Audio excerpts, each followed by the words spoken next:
Hello, നമുക്കിന്നൊരു ചക്കക്കുരു beef കറി ഉണ്ടാക്കാം കേട്ടോ. ഒരുപാട് ചാറ് കറിയല്ല.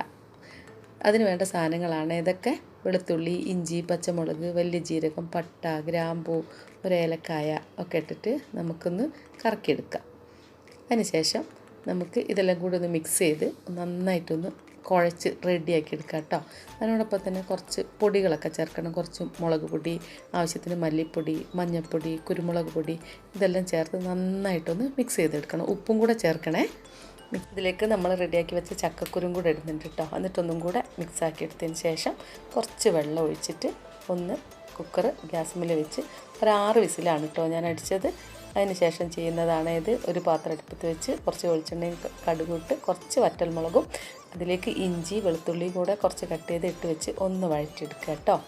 ഒരു പച്ചമണം മാറി കിട്ടിയതിന് ശേഷം വീണ്ടും നമ്മൾ അതിലേക്ക് ചേർക്കുന്ന സാധനങ്ങൾ എന്തൊക്കെയാണെന്നറിയോ? പച്ചമണം മാറി വരുമ്പോൾ കുറച്ച് തേങ്ങാക്കൊത്തും കൂടി അതിലേക്ക് ചേർക്കുന്നുണ്ട്. അതൊന്ന് ബ്രൗൺ കളറാകുന്ന വരെ നമ്മളൊന്ന് വഴറ്റിയെടുക്കണം കേട്ടോ. അത് കുറച്ച് ചെറിയ ഉള്ളി അരിഞ്ഞ് വെച്ചതും കൂടെ ചേർക്കുന്നുണ്ട്. അത് നന്നായിട്ട് വാടി വരുന്ന സമയത്ത് ഒരു ചെറിയ തക്കാളി ഞാൻ അവിടെ മുറിച്ച് വെച്ചിട്ടുണ്ട് കേട്ടോ. അപ്പോൾ ഉള്ളി വാടാൻ വേണ്ടിയിട്ട് കുറച്ച് ഉപ്പ് കൂടെ അതിലേക്ക് നമ്മൾ ചേർക്കുന്നുണ്ട്. അപ്പോൾ ബീഫിൽ അതിന് പാകത്തിന് ഉപ്പാക്കിയിട്ടുള്ളൂ കേട്ടോ. അത് വാടി വരുന്ന സമയത്ത് ഒരു ചെറിയ തക്കാളി, ബീഫായതുകൊണ്ട് തക്കാളി കുറച്ചേ ഞാൻ ചേർക്കാറുള്ളൂ. ആ തക്കാളിയും കൂടെ ഇതിലേക്ക് ആഡ് ചെയ്യുന്നുണ്ട്.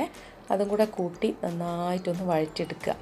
നന്നായിട്ടൊന്ന് വഴണ്ട് വരുന്ന സമയത്ത് കുറച്ച് മഞ്ഞൾപ്പൊടി, മുളക് പൊടി, കുരുമുളക് പൊടി, മല്ലിപ്പൊടി എല്ലാം കൂടെ ഒന്ന് മിക്സ് ചെയ്തിട്ട് ഒന്ന് നന്നായിട്ട് വഴറ്റിയെടുക്കണം കേട്ടോ.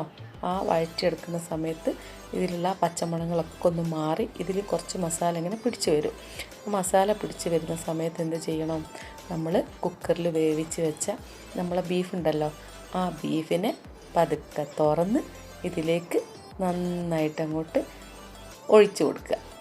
എന്നിട്ടോ അതൊന്ന് നന്നായിട്ട് എന്താ മണമെന്നറിയോ, നന്നായിട്ട് മിക്സ് ചെയ്ത് യോജിപ്പിച്ച് റെഡിയാക്കി എടുക്കുക കേട്ടോ. അതാ കുറച്ച് ചാറയില്ലേ, ചാറ് കുറവാണ്, കുറുകിയ കറിയാണ് കേട്ടോ നമുക്ക് വേണ്ടത്. അതിലുള്ള ചക്കക്കുരുനൊക്കെ എന്തൊരു ടേസ്റ്റാണെന്നറിയോ. എനിക്ക് തന്നെ എൻ്റെ വായിൽ വെള്ളം വരുന്നുണ്ട് കേട്ടോ. അത് കണ്ടിട്ട് ഇത് തിന്നപ്പോൾ അതിലും കൂടുതൽ വരുന്നുണ്ട്. അപ്പോൾ എന്തായാലും നിങ്ങളൊക്കെ ഇതൊന്ന് ട്രൈ ചെയ്ത് നോക്കണം കേട്ടോ. അപ്പോൾ ചക്കക്കുരു സീസണല്ലേ, ചക്കേൻ്റെ സീസണല്ലേ, മറന്നു പോകാതെ എല്ലാവരും ഒന്ന് ചെയ്ത് നോക്കണേ. Okay, by.